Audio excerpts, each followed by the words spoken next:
Indian TV ప్రేక్షకులకు నమస్తే. వ్యవస్థాగతంగా వ్యవస్థాగత లోపాలే శాపాలైనాయి అనేది ఈనాడులో వచ్చినట్టుగా ఎడిటోరియల్ స్టోరీ.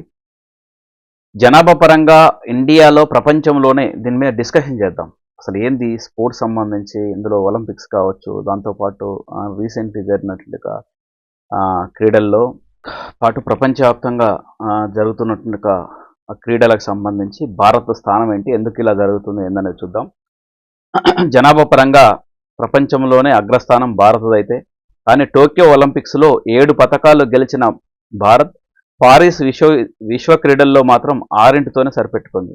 అట్లా టోక్యో ఒలింపిక్స్లో 7 పతకాలు వస్తే ప్యారిస్ కేంద్రంగా జరిగినట్టుగా విశ్వ క్రీడల్లో వరల్డ్ గేమ్స్లో 6తోనే సరిపెట్టుకుంది. వాస్తవానికి ఇండియాలో ప్రతిభావంతులైన క్రీడాకారులకు కొదవలేదు.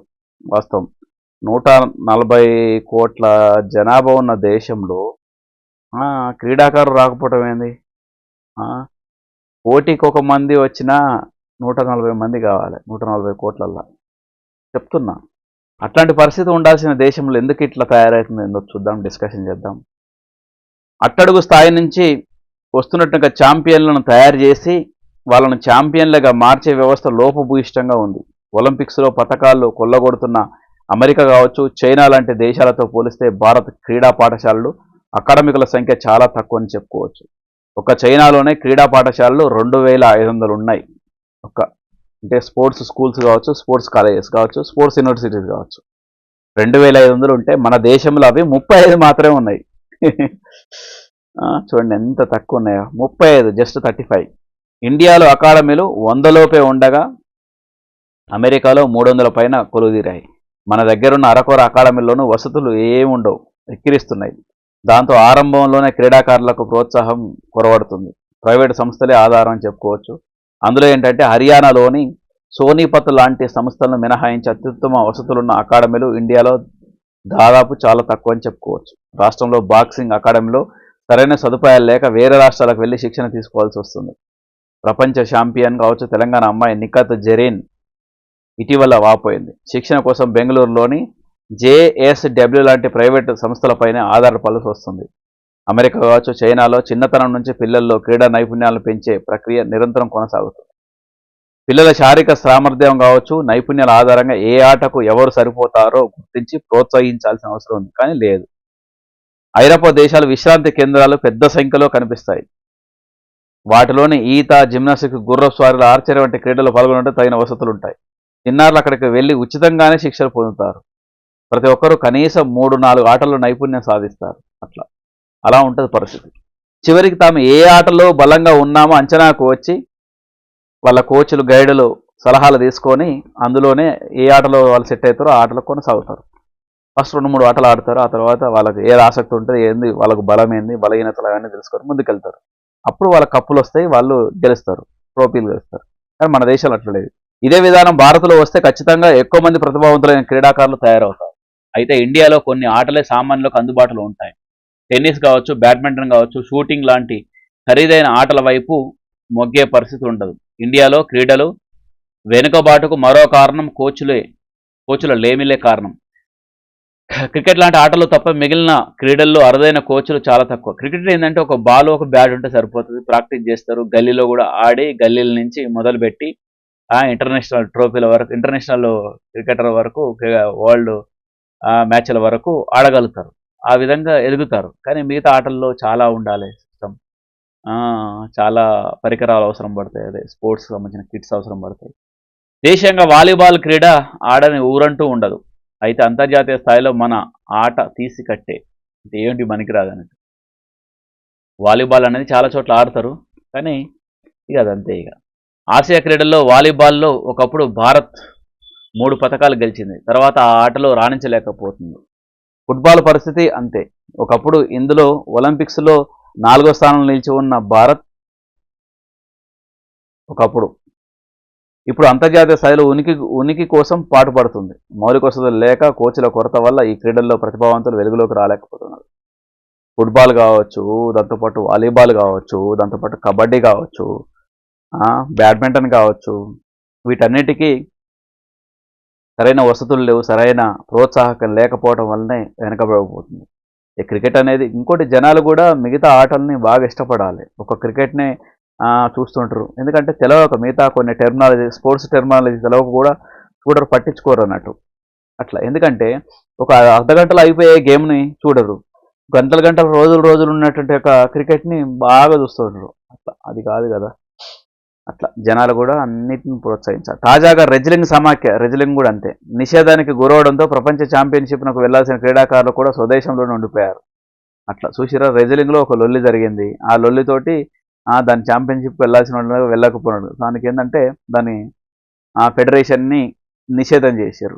అట్లా కొన్ని క్రీడలు వెనకబడడానికి ఆయా సంఘాల్లో అవినీతి కూడా ఇంకో కారణం. అట్లా ఏంటంటే ఒకటేమో అవినీతి, రెండోదేమో కోచ్ల ప్రవర్తన కావచ్చు, అందులో జరుగుతున్న రాజకీయాలు కావచ్చు, దాని మీద రాజకీయ నాయకులు పెత్తనం కావచ్చు, ఇవన్నీ కూడా క్రీడల్ని ఎంకరేజ్ చేసే విధంగా భారతదేశంలో లేదనడానికి నిదర్శనంగా చెప్పుకోవచ్చు.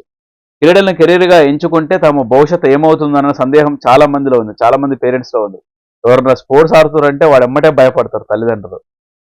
అట్లా ఎందుకంటే భారతదేశంలో అలాంటి వసతులు లేవు అనేది తల్లిదండ్రులు భావిస్తారు.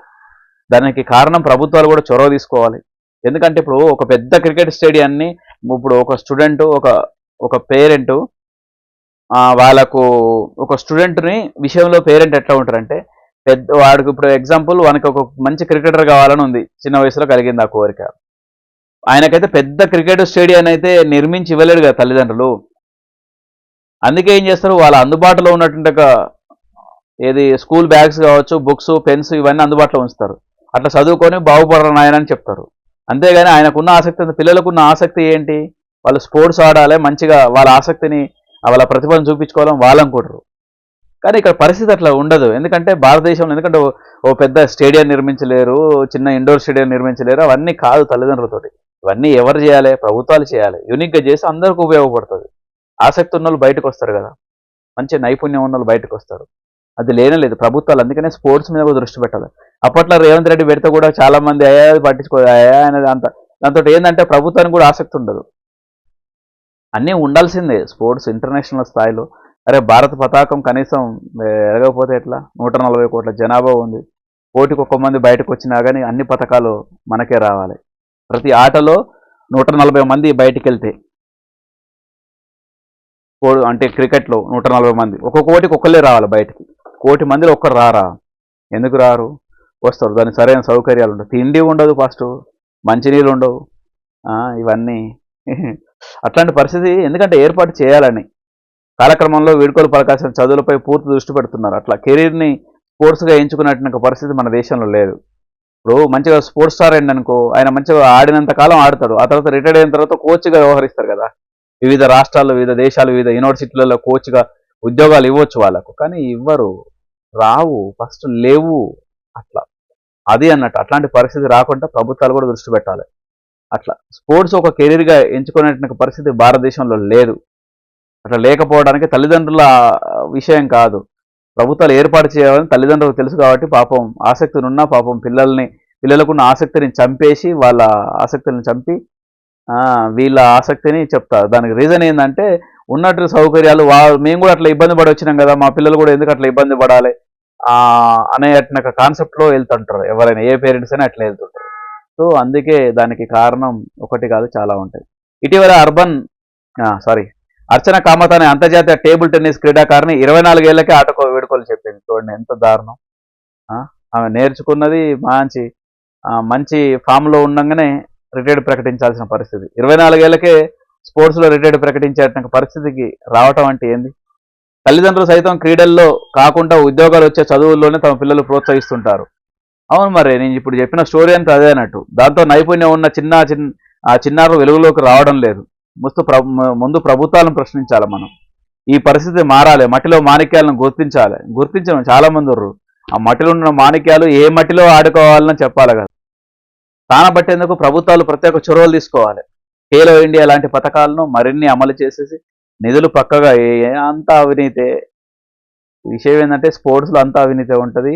లేదంటే అమ్మాయిల్ని చెరచటం, అమ్మాయిల్ని ఇబ్బంది పెట్టడం, అవి ఉంటుంది. మూడోది రాజకీయం ఉంటుంది, పక్షపాతం ఉంటుంది, ఇవి ఉంటుంది భారతదేశంలో క్రీడల విషయంలో. అందుకే స్పోర్ట్స్ స్టార్ రారు బయటికి. ఎందుకు రారు?